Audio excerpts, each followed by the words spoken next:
Hey everybody, it's Jason with Parallel Reality coming back with you here today with an article from PJ Media dated March 25th, and it says Bombshell in all capital letters. It says anti-Israel groups in U.S. had foreknowledge of October 7th attack, lawsuit alleges.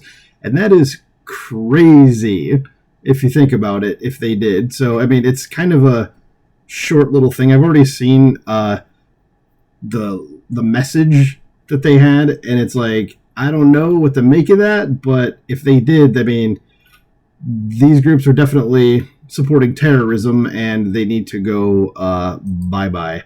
So let's go ahead and get into it. It says a lawsuit brought by the families of victims of the October 7th attacks in Israel alleges that several pro-Hamas and anti-Israel groups in the United States aided and abetted the Hamas attack. Well, I mean, I'm not for those groups at all. If you've heard any of my videos, and I hope those groups and people that support them just go away, and I mean that in the harshest way possible. But if they just, what does it say, aided and abetted? I mean, but the thing didn't say they aided and abetted, just that they knew about it. I think that's different, but let's see what it has to say. It says some groups reactivated their dormant social media accounts just prior to the attacks, according to the lawsuit. That could be something. It says some embedded tweets here. It says, and from this Danielle, I don't know who this is, it says, I think this is likely the most explosive detail in the entire complaint. 3 minutes before the start of the October 7th attack, approximately midnight New York time, Columbia Students for Justice in Palestine activated its once dormant Instagram account. Okay, now, see, when I read it before, I just saw that, I just read, they 3 minutes before the attack, it said, they knew about it, so that's what I was going on. But now that I'm, the way this person wrote it, I'm like, okay, it was a month's dormant account, and then said, 3 minutes before it, they reactivated it, okay, that could be a little something. And then it says, in that part that's highlighted on our tweet, says, we are back, in quotes, and announced the first meeting of the semester would be announced that viewers should stay tuned, but should be stay tuned.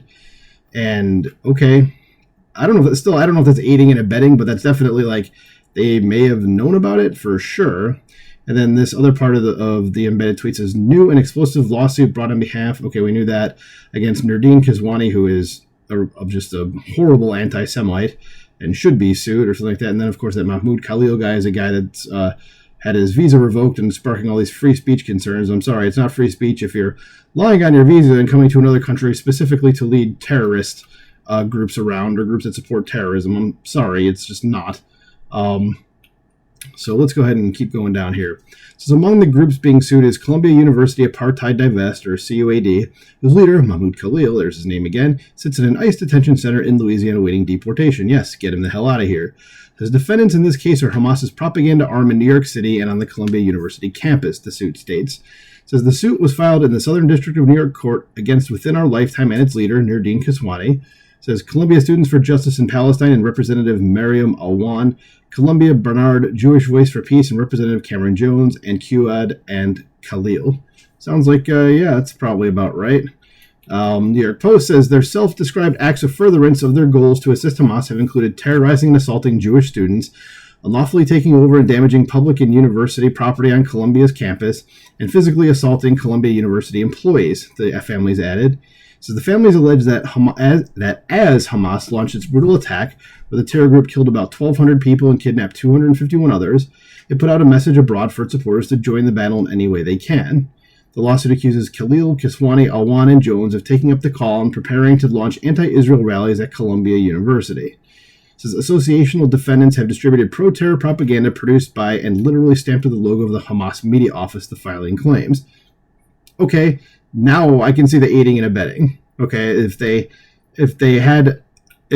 true that they did the pro-terror propaganda produced and literally stamped with the logo of the Hamas field or the Hamas media office, assuming that, and I don't know if that's the same as the Gaza Health Ministry type thing, where it's it's run by Hamas, but they don't call it that, but this is the Hamas media office. I don't know what Hamas calls their communications area or whatever, but if it's kind of the same thing, then yeah, I can see this being totally being an aiding and abetting thing. This is 3 minutes before Hamas began its attack. Oh, it's going over the tweet. It says, yeah, we are back. And sorry, I'm just kind of reading this as I go on. You should stay tuned. Okay, it says, associational defendants are not independent advocates. They are expert propagandists and recruiters for foreign terrorist organizations and nation-state proxies operating in plain sight in New York City, the plaintiffs add. Good summary. Says the above quote from the lawsuit is key. The Students for Justice in Palestine and other pro-Hamas organizations couldn't exist without material support from Hamas. Yeah, I think Students for Justice in Palestine is, I don't want to say related to, I'm trying to think of the right word for it, linked. Let's go with linked to, was it CARE, the Council for American Islamic Relations, that group who is very closely linked to the Muslim Brotherhood. In fact, I think they are an offshoot of the Muslim Brotherhood, which is like an actual designated terrorist organization, even in like Arabic countries. So like they're not that far away from being what is claimed here.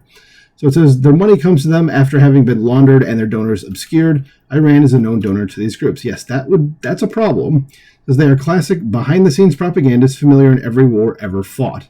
It says Shlomi Ziv, a hostage taken on October 7th by Hamas, is quoted in the lawsuit as saying his captors told him about Hamas agents in the U.S., which is not surprising in the least. Thanks, Joe Biden. That probably didn't help his presidency at all. Letting just anybody in that could possibly be in. It says, upon information and belief, and based upon statements made to plaintiff Shlomi Ziv by his Hamas captor, Hamas and AMP/NSJP provided financial, organizational, and other support to QAD and the Columbia AMP/NSJP affiliates for the encampment, read the suit. And the Jerusalem Post follows up and says, law professor Anat Alon Beck, who was working with the National Jewish Advocacy Center, who filed the suit alongside Schoen law firm Greenberg Traurig LLC and Holtzman Vogel, got a lot of Jewish law firms there, said in a Monday statement that the legal action was one of national security. Because while the U.S. cherishes free expression, it unequivocally condemns violence, said Alon Beck. Ironically, those who champion such support would be silenced under Hamas's oppressive regime, starkly illustrating the contrast between our cherished freedoms and their brutal tyranny. Yeah, like it's been said a million times already that most of the people cheering for Hamas would be like either killed or just severely repressed under them. But okay, you go ahead and do you and just be idiots. That's fine. Finishing off what the Jerusalem Post said, it said, Ziv was working as a security guard at the Nova Music Festival and fended off terrorists and evacuated civilians before being captured and taken to Gaza. He was held hostage for 246 days before being rescued alongside 3 other captives in a June IDF operation. Oh, that was the one that they had the footage of them going in there and doing that. Okay, yeah, that's crazy. If you can go find, I think that's the one. I could be totally wrong. But anyway, let's finish this off. Just a few more sentences to go. It says, for too long, universities have tolerated this traitorous element on their campuses. Freedom is not to be abused in this fashion, not when an ultra-violent, ultra-racist criminal element is allowed to flourish. And that's what all these groups are, those exact words there. It says, support for Hamas is anti-Semitic. That has to be made clear to students wishing to join these organizations. And then it's just a shill paragraph, which is fine. You're allowed to do it. It's your own website there, so that's cool. But that's the end of the thing, the story, the article. That's the word I'm looking for. The words are escaping me here. So, again, that's crazy. If that's really true, if these guys had foreknowledge of it, then all these groups need to be banned. Like, they are terrorist supporting groups. And like you heard me at the beginning, going into this, I was like, I don't know if this is going to hold up. And by the end, now I'm like, yeah, this seems like it's a problem for this group or all these groups. And I'm fine with that. So let me know what you think about this in the comments below. Please like, share, subscribe, and I'll talk to you soon.